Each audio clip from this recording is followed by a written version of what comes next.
l'une des fonctions de logique qu'on peut voir, alors elle est un peu plus spécifique, c'est le Wix. On l'utilise un petit peu moins, mais pourquoi pas, je vais vous montrer dans quel cadre on l'utilise. Donc le et, c'est facile, c'est je veux et un candidat qui habite à Bourg, et qui ait plus de 5 ans d'expérience, et qui ait moins de 3 ans de diplôme, et qu'il ait une voiture rouge, etc. C'est et. Le ou, c'est ou, c'est comme en français, hein. Je veux ou un éclair au chocolat, ou un pain au chocolat. Soit l'un, soit l'autre. Voire même les deux, hein. Pourquoi pas, mais bon. Ok. Le Wix, en fait, c'est Wix, c'est soit ça, mais pas les deux en même temps.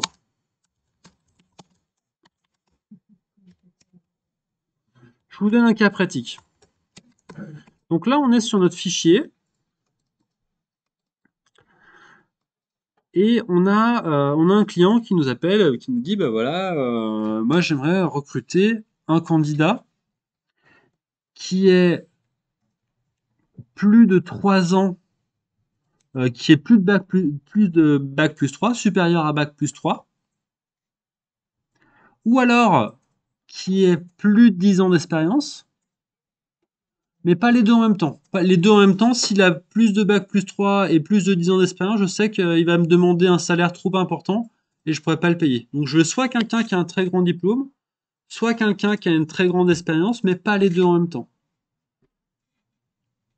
Bon, il y avait une petite faute, effectivement, c'est soit l'un, soit l'autre, mais pas les deux en même temps. Et pas les deux en même temps. J'ai oublié le petit pas, vous aurez corrigé.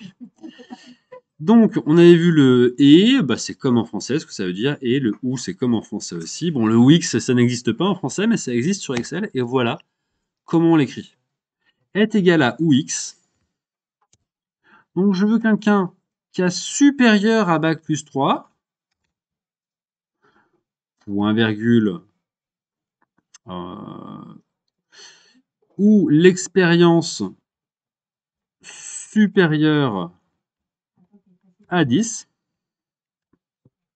ou pardon, excusez-moi, ou C2 supérieur à 10. Voilà. Et voilà, c'est fini. Donc, soit B2 est supérieur à 3, soit C2 est supérieur à 10, mais pas les deux en même temps.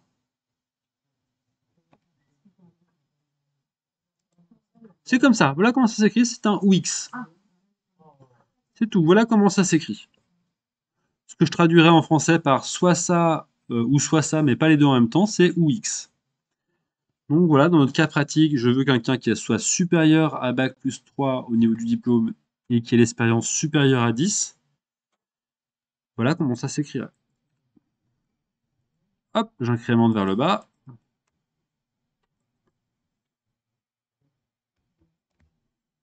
Vous devriez avoir le candidat 1, le 3 et le 6 qui répond à mes critères.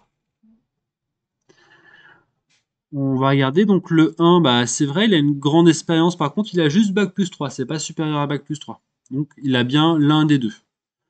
Le candidat 3, il a plus de 10 ans d'expérience, mais il n'a pas de diplôme, donc c'est bon. Le 6, il a un diplôme qui est plus supérieur à bac plus 3, par contre il a très peu d'expérience, donc il rentre aussi dans mon champ de recherche. Alors on va regarder par exemple un candidat qui peut être intéressant, ça va être le 5 ou le 4. Si je regarde le candidat 4 ou 5, bah oui, il a un diplôme qui est supérieur à bac plus 3. Vous voyez, il a plus de 3 ans, il a bac plus 4, donc c'est supérieur à bac plus 3. Et il a aussi une expérience qui est supérieure à 10 ans. Donc il a les deux critères en même temps. Bah, il a les deux critères en même temps, ça me va pas. Ça me va pas parce qu'il va y avoir une exigence salariale peut-être trop importante par rapport à ce que j'ai choisi. Moi, c'est soit l'un, soit l'autre, mais pas les deux en même temps. Voilà ce que c'est que le UX.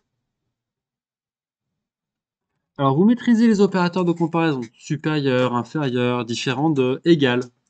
Vous maîtrisez vos premières fonctions de logique et ou bon, éventuellement UX, hein, c'est pas trop grave si celle-là est pas maîtrisée, elle est quand même plus spéciale. Mais maintenant, donc, on va pouvoir passer donc, à une fonction logique assez mythique et incontournable sur Excel si vous voulez devenir un utilisateur donc, intermédiaire ou avancé.